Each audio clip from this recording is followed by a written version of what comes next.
మా అమ్మగారు చనిపోయారు రీసెంట్ గా. సత్య, తేజు వీళ్ళిద్దరికి కూడా ఒక షాప్ పెట్టించాం.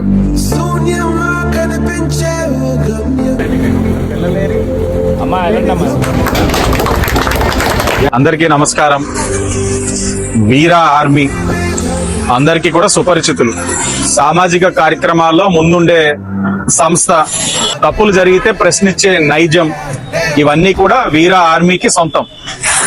గతంలో కూడా గవర్నమెంట్ హాస్పిటల్లో సమస్యలు ఉన్నప్పుడు నా దృష్టికి తీసుకురావడం, వారందరి యొక్క సహకారంతో గవర్నమెంట్ హాస్పిటల్లో సమస్యలు పరిష్కరించడం కూడా జరిగింది.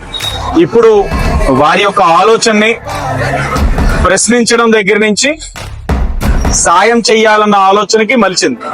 ఆ మలిచిన ఆలోచనని ఎవరికి చెయ్యాలని ఆలోచించినప్పుడు తల్లిదండ్రులు కోల్పోయిన ఒక పాప సాయం కోరి ఎవరైనా నాకు చెయ్యి అందిస్తారా అని వేచి చూసే మరొక పాప, వీరిరువురికి కూడా ఒక ఫుడ్ కౌంటర్ ఒకటి ఓపెన్ చేయించడం, healthy food, healthy smoothies, drinks అన్ని కూడా వాళ్ళిద్దరికీ కూడా ఒక జీవనోపాధి కల్పించే విధంగా, వాళ్ళ కాళ్ళ మీద వాళ్ళు నిలబడి వాళ్ళ యొక్క జీవితాన్ని సాగించే విధంగా మరి వీరా ఆర్మీ వాళ్ళు తీసుకున్న కార్యక్రమాన్ని నేను గాని తెలుగుదేశం పార్టీ నగర కార్యదర్శి కరగాని వేణు గారు గాని మనస్ఫూర్తిగా అభినందిస్తా ఉన్నాం.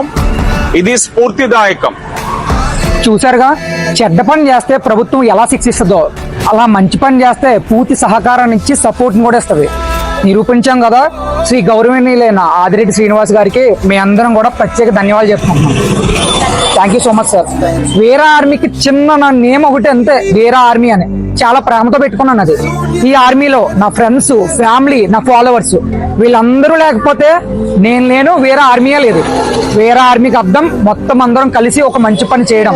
మా అమ్మగారు చనిపోయారు రీసెంట్ గా, ఒక 16 days అవుతుంది. ఏం చేయాలో తెలియని సిచ్యువేషన్ లో అన్నయ్యకి ఇన్స్టాలో మెసేజ్ చేశాను. అన్నయ్య నా పొజిషన్ ఇది, నన్ను ఈ ఫుడ్ బిజినెస్ పెట్టించాడు, నాతో తింటాను పెట్టించాడు.